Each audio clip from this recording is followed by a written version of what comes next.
Doctor Yunus মোদির বৈঠকে আগ্রহ নেই দিল্লির, কিন্তু কেন? হাসিনাকে ফেরত চাইতে পারে ঢাকা, এই আতঙ্কের কারণেই কি বলছেন বিশ্লেষকরা? ডক্টর ইউনূসের চীন সফরে আরো ঘনিষ্ঠ হলো ঢাকা বেজিং সম্পর্ক। কূটনীতিতে কি ডক্টর ইউনূসের কাছে হেরে গেলেন মোদি? শক্তিশালী ভূমিকম্পে মিয়ানমারের নিহতের সংখ্যা 10,000 ছাড়ানোর শঙ্কা। এখনো ধ্বংসস্তূপের নিচে চাপা পড়ে আছে শত শত মানুষ। আসসালামু আলাইকুম, দেখছিলেন Bangla vision world news headline. এবারে বিস্তারিত। বাংলাদেশের অন্তর্বর্তী সরকারের প্রধান উপদেষ্টা ডক্টর মোহাম্মদ ইউনূসের সাথে ভারতের প্রধানমন্ত্রী নরেন্দ্র মোদির বৈঠকে আগ্রহ দেখায়নি নয়াদিল্লি। থাইল্যান্ডে বিমস্টেক সম্মেলনে এই দুই নেতার মধ্যে বৈঠকের প্রস্তাব দেওয়া হয়েছিল। প্রশ্ন উঠেছে, কেন আগ্রহ দেখায়নি দিল্লি? কূটনৈতিক বিশ্লেষকদের মতে বৈঠকে হাসিনাকে ফেরতের বিষয়ে আলোচনায় উঠাতে পারে বাংলাদেশ, আর এই মুহূর্তে বিষয়টি এড়াতে চাচ্ছে ভারত। বিস্তারিত জানাচ্ছেন নিয়াজ মাখদুম। এপ্রিলের ৩ তারিখে থাইল্যান্ডের রাজধানী ব্যাংককে অনুষ্ঠিত হবে বঙ্গোপসাগরীয় অঞ্চলের অর্থনৈতিক সহযোগিতা সংস্থা বিমস্টেকের শীর্ষ সম্মেলন। এতে বাংলাদেশ, ভারত, শ্রীলঙ্কা, নেপাল, মিয়ানমার, ভুটান ও থাইল্যান্ডের রাষ্ট্রপ্রধানরা অংশ নেবেন। এই সম্মেলনের ফাঁকে থাইল্যান্ডে ভারতের প্রধানমন্ত্রী নরেন্দ্র মোদির সঙ্গে অন্তর্বর্তী সরকারের প্রধান উপদেষ্টা ডক্টর মোহাম্মদ ইউনূসের বৈঠকের প্রস্তাব দেওয়া হয়েছিল। তাতে আগ্রহ দেখায়নি নয়াদিল্লি। অপেক্ষায় থেকে অন্তর্বর্তীকালীন সরকার বলছে, বৈঠকটি হলে দ্বিপাক্ষীয় সম্পর্কের স্থবিরতা দূর হওয়ার সম্ভাবনা তৈরি হবে। বাংলাদেশ চায় দুই প্রতিবেশী দেশের মধ্যে ন্যায্যতার ভিত্তিতে একটি টেকসই সম্পর্ক। কূটনীতিকরা বলছেন, বিগত দিনে পৃথিবীর যে প্রান্তেই হোক বিভিন্ন সম্মেলনে সাইডলাইনে শেখ হাসিনা, নরেন্দ্র মোদি অসংখ্য বৈঠক করেছেন। কখনো কখনো দেখা গেছে এসব বৈঠকে ভারতের প্রধানমন্ত্রী আগ্রহ বেশি ছিল। কিন্তু গত আগস্টে বাংলাদেশে রাজনৈতিক পট পরিবর্তনের পর দুই দেশের মধ্যে সম্পর্কের টানাপোড়েন স্পষ্ট। প্রধান উপদেষ্টা ডক্টর মোহাম্মদ ইউনূস দায়িত্ব গ্রহণের প্রায় ৮ মাস পরও মোদির সঙ্গে সরাসরি কোনো বৈঠক হয়নি। ভারতের পক্ষ থেকে বলা হয়েছে, এই সফরে কেবল থাইল্যান্ডের প্রধানমন্ত্রীর সঙ্গে বৈঠক করবেন নরেন্দ্র মোদি। ওটাই মোদির একমাত্র দ্বিপাক্ষীয় বৈঠক। এর আগে সেপ্টেম্বরে যুক্তরাষ্ট্রে জাতিসংঘের সাধারণ পরিষদের অধিবেশনের ফাঁকে দুই নেতার মধ্যে বৈঠকের কথা উঠেছিল, কিন্তু শেষমেশ সেটাও হয়নি। কূটনৈতিক বিশ্লেষকরা মনে করছেন, ডক্টর মোহাম্মদ ইউনূস একজন গ্লোবাল লিডার। ছোট দেশের সরকার প্রধান হলেও তিনি স্মার্ট এবং দৃঢ়চেতা। তাই বৈঠকে শেখ হাসিনা প্রত্যাবর্তন করার ব্যাপারে আলোচনা তিনি উঠাতে পারেন। হতে পারে সীমান্ত হত্যা নিয়েও আলাপ। এজন্যই মোদি বৈঠক করতে চাচ্ছেন না। দক্ষিণ এশিয়া ইনস্টিটিউটের পরিচালক মাইকেল কুগেলম্যান বলেছেন, ঢাকার সঙ্গে নয়াদিল্লির সম্পর্ক অত্যন্ত সংবেদনশীল একটি ইস্যু হয়ে উঠেছে। কারণ অন্তর্বর্তী সরকারের সঙ্গে উচ্চ পর্যায়ের যে কোনো আলোচনার জন্য আগে যে বিষয়ে ফোকাস করতে হবে, ভারত এই মুহূর্তে সেই বিষয়টি এড়িয়ে যেতে চাইছে। এর মধ্যে প্রধান হল বাংলাদেশের সাবেক প্রধানমন্ত্রী শেখ হাসিনার ভারতীয় উপস্থিতি। কুগেলম্যান বলেন, অন্তর্বর্তী সরকার তাকে বাংলাদেশের কাছে হস্তান্তরের কথা বলেছিল, কিন্তু দিল্লি তাকে ছাড়তে রাজি হয়নি। কারণ তার দেশের অনেক নেতার সঙ্গে হাসিনার ঘনিষ্ঠ সম্পর্ক রয়েছে। মোদি যদি ইউনূসের সঙ্গে দেখা করতেন, তাহলে এই ইস্যুতে আলোচনা এড়ানো তার পক্ষে অসম্ভব ছিল। কুগেলম্যান বলেছেন, যদি দুই দেশের সম্পর্কের বরফ কঠিন হয়ে যায়, তাহলে সীমান্ত নিরাপত্তার মতো গুরুত্বপূর্ণ বিষয় নিয়ে আলোচনা চালানো কঠিন হয়ে যাবে। অদূর ভবিষ্যতে আওয়ামী লীগকে আলোচনার বাইরে রেখে কুগেলম্যান বলেন, যে বাংলাদেশি রাজনৈতিক দলগুলো শূন্যস্থান পূরণ করবে, তাদের আলোচনা কিছু ক্ষেত্রে শত্রুতারও সম্মুখীন হতে পারে ভারত। ঢাকা বিশ্ববিদ্যালয়ের আন্তর্জাতিক সম্পর্ক বিভাগের অধ্যাপক লাইলুফার ইয়াসমিনের মতে, ইউনূস মোদি বৈঠক যত তাড়াতাড়ি হবে তা দিল্লির জন্যই মঙ্গলজনক। দিল্লিকে বাস্তবতা মেনে নিতে হবে। প্রথম বৈঠকে লক্ষ্য হওয়া উচিত পরিবর্তিত বাস্তবতাকে স্বীকৃতি দেওয়া এবং উভয় দেশের মধ্যে সম্পর্কের বরফ গলানো। কারণ ভারত হাসিনার নেতৃত্বাধীন আওয়ামী লীগের উপর বাজি ধরেছিল এবং বাংলাদেশিদের স্পন্দন বোঝার চেষ্টা করেনি। ভারতের জন্য এটা উপলব্ধি করার সময় এসেছে যে শুধুমাত্র একটি রাজনৈতিক দলের মাধ্যমে দুই দেশের মধ্যে সম্পর্ক স্থাপন করা যায় না।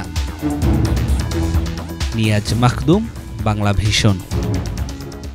বাংলাদেশের অন্তর্বর্তী সরকারের প্রধান উপদেষ্টা ডক্টর মোহাম্মদ ইউনূসের চীন সফর নিয়ে এসেছে ব্যাপক সাফল্য। $210 কোটি বিনিয়োগ, বাণিজ্যিক চুক্তি এবং ঋণ সহায়তার প্রতিশ্রুতি নিয়ে শক্তিশালী ঘনিষ্ঠতার দিকে এগিয়ে যাচ্ছে বেইজিং ঢাকা। অথচ ঠিক উল্টো চিত্র ভারতের জন্য। কূটনৈতিক ও অর্থনৈতিক ব্যর্থতার এক বড় উদাহরণ হয়ে উঠেছে দেশটির প্রধানমন্ত্রী নরেন্দ্র মোদির সাম্প্রতিক যুক্তরাষ্ট্র সফর। মার্কিন প্রেসিডেন্ট ডোনাল্ড ট্রাম্পের কাছ থেকে প্রায় কিছুই আদায় করতে পারেননি তিনি। বিশ্লেষকরা বলছেন, ডক্টর ইউনূসের এমন সাফল্যে হার মানাবে ঝানু কূটনীতিকদেরও। হাফিজুল ইসলামের ডেস্ক রিপোর্টে। সাম্প্রতিক যুক্তরাষ্ট্র সফর থেকে শূন্য হাতে ফিরেছেন ভারতের প্রধানমন্ত্রী নরেন্দ্র মোদী। অথচ চীন সফরে রীতিমতো চমক দেখিয়েছেন বাংলাদেশের অন্তর্বর্তী সরকারের প্রধান উপদেষ্টা ড মোহাম্মদ ইউনুস। চীনা প্রেসিডেন্ট শি জিনপিংয়ের সঙ্গে দ্বিপক্ষীয় বৈঠকের মধ্য দিয়ে ভিন্ন উচ্চতায় উন্নীত হচ্ছে বেইজিং ঢাকা সম্পর্ক। ক্ষমতাচ্যুত শেখ হাসিনা সরকারের অতিরিক্ত ভারত প্রীতির কারণে বহুদিন দিল্লির মুখাপেক্ষী থেকেছে ঢাকার পররাষ্ট্রনীতি। ড ইউনুস দায়িত্ব নেয়ার পর আমূল বদলে গেছে পরিস্থিতি। কূটনৈতিক কৌশলের মধ্য দিয়ে প্রমাণ দিচ্ছেন শুধুমাত্র নোবেলজয়ী অর্থনীতিবিদই নন, তিনি একজন দক্ষ কূটনীতিকও। বিশ্লেষকরা মনে করছেন পররাষ্ট্রনীতিতে অধ্যাপক ইউনুসের কাছে হেরে গেছেন নরেন্দ্র মোদী। চলতি বছর ফেব্রুয়ারির মাঝামাঝি সময়ে যুক্তরাষ্ট্র সফরে যান ভারতের প্রধানমন্ত্রী নরেন্দ্র মোদী। কৌশলগত দিক থেকে সফরটি ছিল দিল্লির জন্য গুরুত্বপূর্ণ একটি পদক্ষেপ। মার্কিন প্রেসিডেন্ট ডোনাল্ড ট্রাম্পের সঙ্গে মোদীর বৈঠকে আলোচনা হয় প্রতিরক্ষা, প্রযুক্তি ও অর্থনৈতিক সহযোগিতা বাড়ানোর বিষয়ে। তবে নিজের আমেরিকা সফরে গুরুত্বপূর্ণ কোনো চুক্তি করতে ব্যর্থ হন মোদী। এমনকি ট্রাম্পের কাছ থেকে বাংলাদেশের বিপক্ষে একটি শব্দও আদায় করতে পারেননি ভারতীয় প্রধানমন্ত্রী। প্রধান উপদেষ্টার এবারের চীন সফরে $2.1 বিলিয়ন বিনিয়োগ, ঋণ ও অনুদানের প্রতিশ্রুতি দিয়েছে বেইজিং। বাংলাদেশের সঙ্গে সম্পর্ক আরও গভীর করতে আগ্রহ প্রকাশ করেছেন চীনা প্রেসিডেন্ট শি জিনপিং। ঘোষণা এসেছে অবকাঠামো, প্রযুক্তি এবং নবায়নযোগ্য শক্তি খাতে বিশাল বিনিয়োগের। চমৎকার বিষয় হল বাংলাদেশের তৈরি পোশাক ও কৃষিপণ্য আমদানি বাড়ানোর আগ্রহ দেখিয়েছে বেইজিং। এমন সব পদক্ষেপ বাস্তবায়িত হলে রপ্তানি বাজারে এটি হবে বিশাল একটি মাইল ফলক। একই সাথে ঋণের শর্ত শিথিল ও সুদহার কমানোর আশ্বাস তৈরি করছে নতুন সম্ভাবনা। ভারতের প্রধানমন্ত্রী নরেন্দ্র মোদীর যুক্তরাষ্ট্র সফরের মূল উদ্দেশ্য ছিল প্রতিরক্ষা ও প্রযুক্তি খাতে সহযোগিতা বৃদ্ধি করা। তবে সেই সফরে স্বাক্ষরিত হয়নি উল্লেখযোগ্য কোনো গুরুত্বপূর্ণ চুক্তি। এছাড়াও যুক্তরাষ্ট্রে অবৈধভাবে বসবাসরত ভারতীয়দের ফেরত পাঠানোর বিষয়টি মোদী সরকারের জন্য হয়েছে অস্বস্তির কারণ। এমনকি হাতকড়া পরিয়ে ভারতীয়দের দেশে ফেরানোর মতো অপমানজনক কার্যক্রমও ঠেকাতে পারেননি মোদী। সমালোচকদের ধারণা, কোনো বড় বিনিয়োগ চুক্তি অথবা সমঝোতা না হওয়ার ফলে অর্থনৈতিক দিক থেকেও প্রায় ব্যর্থ হয়েছে তার আমেরিকা সফর। অধ্যাপক ইউনুসের চীন সফর শুধুমাত্র বিনিয়োগ ও বাণিজ্যের মধ্যেই সীমাবদ্ধ ছিল না, বরং এটি আন্তর্জাতিকভাবে আরও শক্তিশালী করেছে অন্তর্বর্তী সরকারের গ্রহণযোগ্যতা। চীনের নীতি নির্ধারক ও ব্যবসায়ী মহলে পড়েছে ব্যাপক ইতিবাচক প্রভাব। অথচ নরেন্দ্র মোদীর যুক্তরাষ্ট্র সফর অনেকাংশেই আটকে ছিল আনুষ্ঠানিক বক্তব্য ও কূটনৈতিক সৌজন্যতার মধ্যে। চীনের সঙ্গে বাংলাদেশের ক্রমবর্ধমান ঘনিষ্ঠতা ও ট্রাম্পের দরবারে ভারতের প্রত্যাশিত সাফল্য না পাওয়ার বিষয়টি ইঙ্গিত দিচ্ছে নিজের কাজে বেশ দক্ষ অন্তর্বর্তী সরকার প্রধান ড মোহাম্মদ ইউনুস। হাফিজুল ইসলাম, বাংলা ভিশন। শক্তিশালী ভূমিকম্পে মিয়ানমারের মৃতের সংখ্যা এরই মধ্যে 1000 ছাড়িয়ে গেছে। আহত 2000-এরও বেশি। ধ্বংসস্তূপের নিচে এখনও চাপা পড়ে আছে শত শত মানুষ। ফলে মিয়ানমারে নিহতের সংখ্যা 10,000 ছাড়াতে পারে বলে আশঙ্কা করা হচ্ছে। উদ্ধার কাজে সাহায্যের হাত বাড়িয়েছে জাতিসংঘ, যুক্তরাষ্ট্র সহ বেশ কয়েকটি দেশ। এদিকে থাইল্যান্ডে নিহত হয়েছে কমপক্ষে 10 জন। শহীদ আরাফাতের ডেস্ক রিপোর্ট। 7.7 মাত্রার শক্তিশালী ভূমিকম্পে বিপর্যস্ত মিয়ানমারে যতই বাড়ছে উদ্ধার তৎপরতা, ততই বাড়ছে হতাহতের সংখ্যা। শুক্রবারের ভূমিকম্পে দেশটিতে সবচেয়ে বেশি ক্ষতিগ্রস্ত হয়েছে রাজধানী নেপিডো, সাইগাইং, মান্দালয় সহ 5টি শহর। আশঙ্কা করা হচ্ছে এসব শহরে ধসে পড়া ভবনের নিচে চাপা পড়েছেন অসংখ্য মানুষ। মান্দালয় ও ইয়ানগন শহরে বিদ্যুৎ ও যোগাযোগ ব্যবস্থা ভেঙে পড়ায় ব্যাহত হচ্ছে উদ্ধার কার্যক্রম। সময় গড়ানোর সাথে সাথে বাড়ছে মানুষের আর্তনাদ। মান্দালয় শহরে হাজার হাজার মানুষ বাড়ির বাইরে অবস্থান করছেন। আতঙ্কে ঘরে ফিরছেন না তারা। রাজধানী নেপিডোর রাস্তায় দেখা দিয়েছে ফাটল। জান্তা সরকারের পক্ষ থেকে মিয়ানমারের মান্দালয়, সাইগাইং সহ 6টি অঞ্চলে জরুরি অবস্থা জারি আছে। জান্তা প্রধান মিন অং আন্তর্জাতিক সাহায্যের জন্য আবেদনের পর জাতিসংঘ, যুক্তরাষ্ট্র সহ বেশ কয়েকটি দেশ এগিয়ে এসেছে। আমরা সব ধরনের সাহায্য করতে প্রস্তুত। মিয়ানমারে যা ঘটেছে তা খুবই দুঃখজনক। এই খারাপ সময় যুক্তরাষ্ট্র পাশে আছে। এ বিষয়ে মিয়ানমার সরকারের সাথে কথা হয়েছে।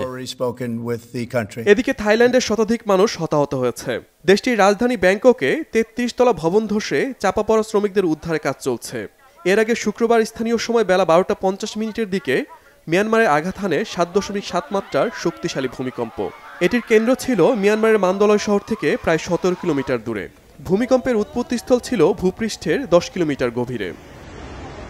শহীদ Arafat, Bangla Vision news desk. Greenland দখলে নিতে যুক্তরাষ্ট্রের যা করা প্রয়োজন তাই করবে বলে আবারও হুঁশিয়ারি দিয়েছেন মার্কিন প্রেসিডেন্ট ডোনাল্ড ট্রাম্প। বৈশ্বিক শান্তি নিশ্চিতে এই দেশের নিয়ন্ত্রণ নেওয়া প্রয়োজন বলে দাবি তার। এদিকে কেবল কথার কথা নয়, ট্রাম্প গুরুত্বের সঙ্গেই গ্রিনল্যান্ড দখলে নেওয়ার পরিকল্পনা করেছেন বলে মত রাশিয়ার প্রেসিডেন্ট ভ্লাদিমির পুতিনের। হিজল জোবায়েরের ডেস্ক রিপোর্ট। যতই দিন গড়াচ্ছে আরও জোরে সোরে ডেনমার্কের কাছ থেকে গ্রিনল্যান্ড দখলে নেয়ার পরিকল্পনা চাউর করছেন মার্কিন প্রেসিডেন্ট ডোনাল্ড ট্রাম্প। কেবল যুক্তরাষ্ট্র নয়, বৈশ্বিক নিরাপত্তার প্রশ্নেই গ্রিনল্যান্ডের নিয়ন্ত্রণ নেওয়া প্রয়োজন বলছেন তিনি। এ প্রসঙ্গে 28 মার্চ হোয়াইট হাউসে এক সংবাদ সম্মেলনে ট্রাম্প বলেন, সম্প্রতি গ্রিনল্যান্ড সংলগ্ন আর্কটিক অঞ্চলে রাশিয়া ও চীনের তৎপরতা বাড়ছে। প্রায়ই তাদের যুদ্ধজাহাজ চলাচল করতে দেখা যাচ্ছে ওই অঞ্চলে। এ প্রেক্ষাপটে অবশ্যই যুক্তরাষ্ট্রকে আর্কটিকে নিয়ন্ত্রণ প্রতিষ্ঠা করতে হবে। সেজন্য গ্রিনল্যান্ডকে প্রয়োজন। এ ব্যাপারে ওয়াশিংটন জোরালো অবস্থানে আছে বলে জানান দেন তিনি। ডেনমার্ক নিজের থেকেই তাদের স্বায়ত্তশাসিত অঞ্চল গ্রিনল্যান্ড যুক্তরাষ্ট্রকে দিতে চাইবে। যুক্তরাষ্ট্রে নানা ধরনের ব্যবসা বাণিজ্য পরিচালনার মাধ্যমে লাভবান তারা। এসব কিছু বিবেচনায় রেখে গ্রিনল্যান্ড হস্তান্তরের বিষয়ে ডেনমার্ক সম্মত হবে বলে আশাবাদী মার্কিন প্রেসিডেন্ট।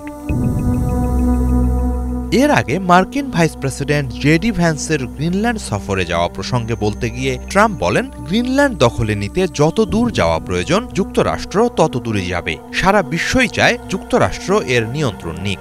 ডেনমার্ককেও তাই চাইতে হবে বলে কৌশলগত চাপ প্রয়োগ করেন তিনি। তবে যতদূর যাওয়া প্রয়োজন বলতে সামরিক বল প্রয়োগ করে গ্রিনল্যান্ড দখলে নেয়ার কথা বুঝিয়েছেন কিনা তা স্পষ্ট করেননি ট্রাম্প। অন্যদিকে ট্রাম্পের এ ধরনের মন্তব্যে জোরালো আপত্তি জানিয়েছে ডেনমার্ক। গ্রিনল্যান্ডের অভ্যন্তরীণ বিষয়ে তার এসব মন্তব্য অগ্রহণযোগ্য হস্তক্ষেপ ও উস্কানি বলে অভিযোগ করেছেন ডেনমার্কের প্রতিরক্ষামন্ত্রী লান্ড পালসেন। ডেনমার্ককে ট্রাম্প এক ধরনের সুপ্ত হুমকি দিচ্ছে বলে অভিমত তার। এদিকে ট্রাম্পের গ্রিনল্যান্ড নিয়ন্ত্রণে নেয়ার পরিকল্পনার ব্যাপারে প্রচ্ছন্ন সমর্থন দিতে দেখা গেছে রাশিয়ার প্রেসিডেন্ট ভ্লাদিমির পুতিনকে। আর্কটিক অঞ্চলে ভূরাজনীতির নতুন সমীকরণ তৈরির ক্ষেত্রে রাশিয়া পশ্চিমা অংশীজনদের সহায়তা করবে বলে জানিয়েছেন তিনি। যুক্তরাষ্ট্র এই প্রথমবারের মতো নয়, এর আগেও গ্রিনল্যান্ডকে পাওয়ার চেষ্টা করেছে উল্লেখ করে পুতিন বলেছেন, এটির ঐতিহাসিক যোগসূত্র আছে। সার্বিক প্রেক্ষাপটে ট্রাম্প কেবল ফাঁকা বলি আওড়াচ্ছেন না, তিনি গুরুত্বের সাথেই এটির নিয়ন্ত্রণ নেয়ার ব্যাপারে ভাবছেন বলে অভিমত পুতিনের। অনেক বিশ্লেষকের মতে রাশিয়া দীর্ঘদিন ধরেই বহুমেরুর বিশ্ব ব্যবস্থা ও নতুন ভূরাজনৈতিক সমীকরণ বাস্তবায়নের চেষ্টা চালাচ্ছে। ইউক্রেনে রুশ সামরিক অভিযানও এরই অংশ। গ্রিনল্যান্ড নিয়ে পুতিনের অবস্থানও সেই মহাপরিকল্পনার দিকেই ইঙ্গিত করছে। হিজল জোবায়ের, বাংলা ভিশন। এক মাস সিয়াম সাধনার পর বিশ্বজুড়ে যখন উদযাপন করা হবে পবিত্র ঈদ উল ফিতর, তখন গাজা ও পশ্চিম তীরে চলমান যুদ্ধ ও সহিংসতার কারণে ফিলিস্তিনিদের কাছে ম্লান হয়ে গেছে ঈদের আনন্দ। 2 বছর আগেও ঈদে যেখানে ছিল উচ্ছ্বাস ও আনন্দ, সেখানে এখন শুধুই দুঃখ দুর্দশা। বিস্তারিত ডেস্ক রিপোর্টে। আর মাত্র কয়েকটা দিন পর বিশ্বজুড়ে পালিত হবে মুসলিমদের সবচেয়ে বড় উৎসব পবিত্র ঈদ উল ফিতর। সবার মতো এদিকে ঈদ উদযাপনের প্রস্তুতি নিচ্ছে পশ্চিম তীর ও জেরুজালেমের ফিলিস্তিনিরাও। তবে গাজায় চলমান যুদ্ধ পশ্চিম তীরে সহিংসতা বৃদ্ধি পাওয়ায় তাদের ঈদ উৎসবের উদ্দীপনা কিছুটা ম্লান হয়ে পড়েছে। রয়টার্সের তথ্য অনুযায়ী ঈদের কেনাকাটার জন্য গত 27 মার্চ পশ্চিম তীরের হেব্রন শহরের একটি বাজারে কিছুটা ভিড় ছিল। তবে বিক্রেতারা জানাচ্ছেন আগের মতো তাদের ব্যবসা নেই। গাজায় যুদ্ধ, পশ্চিম তীরে সহিংসতা বৃদ্ধি ও অর্থনৈতিক সংকটের কারণে অনেক ফিলিস্তিনির ক্রয় ক্ষমতা হ্রাস পেয়েছে। বিশ্বব্যাপী মুসলিমরা ঈদ উল ফিতর উদযাপনের জন্য ব্যস্ত সময় কাটালেও এদিকে গাজার খান ইউনিসে বসবাস করা এক ফিলিস্তিনি দম্পতি জানান, এই বছর তাদের ভেতর কোনো উৎসবের অনুভূতি নেই। ফিলিস্তিনি কর্মকর্তাদের মতে গাজায় ইসরায়েলের অভিযানে 50,000-এরও বেশি ফিলিস্তিনি প্রাণ হারিয়েছে। পরিবারের অনেক সদস্যের মৃত্যু ও বাড়িঘর ধ্বংস হয়ে যাওয়ার পর রয়টার্সকে ওই ফিলিস্তিনি দম্পতি বলেন, এই বছর তাদের ঈদের কোনো আনন্দ নেই। তাদের মতে উৎসব কেবল তাদের জন্য যারা বেঁচে আছেন, আর তাদের জন্য তো মনে হয় যেন কোনো জীবনই আর নেই। যুদ্ধের সময় ধ্বংস হওয়া বাড়িতে ছোট্ট 3 সন্তানকে নিয়ে বসেছিলেন ওই দম্পতি। তাদের বাড়ির অনেক জিনিসপত্রই মাটির তলায় এখন চাপা পড়ে রয়েছে। এখন গাজার অধিকাংশ এলাকাই ধ্বংস হয়ে গেছে। হাজার হাজার মানুষ তাঁবু ও বিধ্বস্ত বিল্ডিংয়ের নিচে আশ্রয় নিতে বাধ্য হচ্ছে। ধ্বংসস্তূপে বসে সেই দম্পতি আগের ঈদ উদযাপনের কথা স্মৃতিচারণ করছিলেন। তারা বলছিলেন কিভাবে তারা মিষ্টি তৈরি করতেন, পরিবার নিয়ে একসঙ্গে বসে খেতেন ও ঈদের সন্তানদের জন্য নতুন জামাকাপড় কিনতেন। তারা বলেন, এবছর ঈদ উদযাপনের কোনো ইচ্ছা বা সামর্থ্য আর তাদের নেই। মাত্র 2 বছর আগেও গাজায় ছিল উৎসব আর আনন্দ। ঈদের সময়ও ছিল এক ভিন্ন রকম উচ্ছ্বাস। এখন সেই জায়গাটিতে আনন্দ খুশি তো নেই, বরং জায়গাটি পরিণত হয়েছে স্থানান্তরিত পরিবারগুলোর একটি শিবিরে। এই পরিবারগুলো 18 মাসব্যাপী ভয়াবহ সংঘাতের পর এখন ভবিষ্যৎ নিয়ে আশাহীন। গাজে একটি অস্থায়ী বাজারের দোকানে পণ্য বিক্রি করছিল বারা আবু আয়শা নামে এক ফিলিস্তিনি শিশু। রয়টার্সকে সে জানায়, যেখানে সে আগে তার বন্ধুদের সঙ্গে খেলা করত সেখানে এখন তাঁবু স্থাপন করা হয়েছে। সে জায়গাটি এখন গাজাবাসীদের জন্য আশ্রয় কেন্দ্রে পরিণত হয়েছে। যুদ্ধের ধ্বংসাবশেষ সে এলাকাকে স্তব্ধ করে দিয়েছে। আবু আয়শার অনুভূতি শহরের অন্যান্য শিশুদের অনুভূতির সাথে মিলে যায়। অন্যান্য শিশুরাও বন্ধুবান্ধব ও পরিবারের সঙ্গে সুখী সময় কাটানোর মুহূর্তগুলো বেশি বেশি স্মরণ করে থাকে। গাজার সংকীর্ণ উপকূলীয় এলাকার একটি বড় অংশই এখন ধ্বংস হয়ে গেছে। ফলে বর্তমানে ধ্বংস হওয়া ভবনগুলোতে আশ্রয় নিতে বাধ্য হচ্ছে হাজারো ফিলিস্তিনি। ইফাত জাহান, বাংলাভিশন। পবিত্র মাহে রমজানকে কেন্দ্র করে বিশ্বের দেশে দেশে গড়ে উঠেছে বৈচিত্র্যময় আয়োজন। কোথাও সাহরির আগে কামান দাগানো, কোথাও ইফতারে ঐতিহ্যবাহী খাবারের সমারোহ, আর কোথাও রাতভর মসজিদে ইবাদতে মশগুল থাকার অপূর্ব দৃশ্য। প্রতিটি অঞ্চলের রমজান পালন আলাদা আলাদা গল্প বলে। এ নিয়ে ধারাবাহিক আয়োজন দেশে দেশে রমজান। এবারের পর্বে মালদ্বীপ নিয়ে বিস্তারিত জানাচ্ছেন হাফিজুল ইসলাম।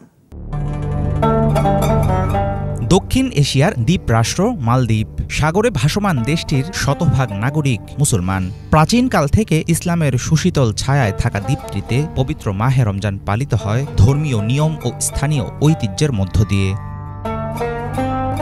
খেজুর দিয়ে রোজা ভাঙেন এখানকার মুসলমানরা। ইফতারকে এখানে বলা হয় রোয়াদা ভিলান নামে।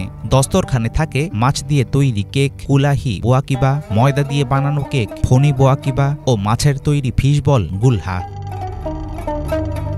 ইফতারের পদগুলোর মধ্যে আছে creamy coconut rice pudding, tuna মাছের তৈরি আইটেম গারুদিয়া, বাকরখানির মতো মাশরুশি, স্পাইসি আলু ও টুনা কাটলেট। এই অঞ্চলের খাবারে প্রাধান্য পায় সামুদ্রিক মাছ।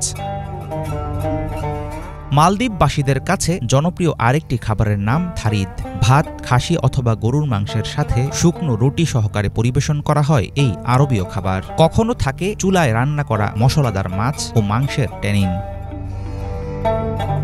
সেহরিতে মাছের টুকরো দিয়ে ভাপানো ভাত খান অনেকে, আবার কেউ কেউ খায় দই, চিনি, গম এবং শুকনো ফল দিয়ে সিরাপ। মালদ্বীপের প্রধান ফল নারকেল, তাই খাবারেও থাকে সেটার প্রভাব।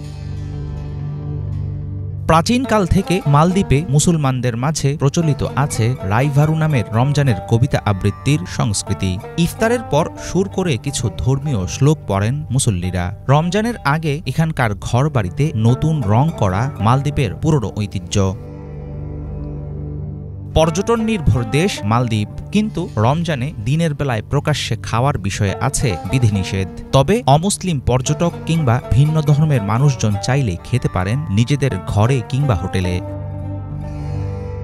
প্রতি বছর একটু করে পানির নিচে ডুবছে দ্বীপরাষ্ট্র মালদ্বীপ। ফলে একরকম অনিশ্চিত হয়ে পড়ছে অপরূপ সৌন্দর্যের লীলাভূমি এই দেশের ভবিষ্যৎ। এর মাঝেই মাহে রমজানে সিয়াম সাধনায় মশগুল থেকে দুনিয়া ও আখেরাতের সাফল্য কামনা করেন দেশটির ধর্মপ্রাণ মুসলমানেরা।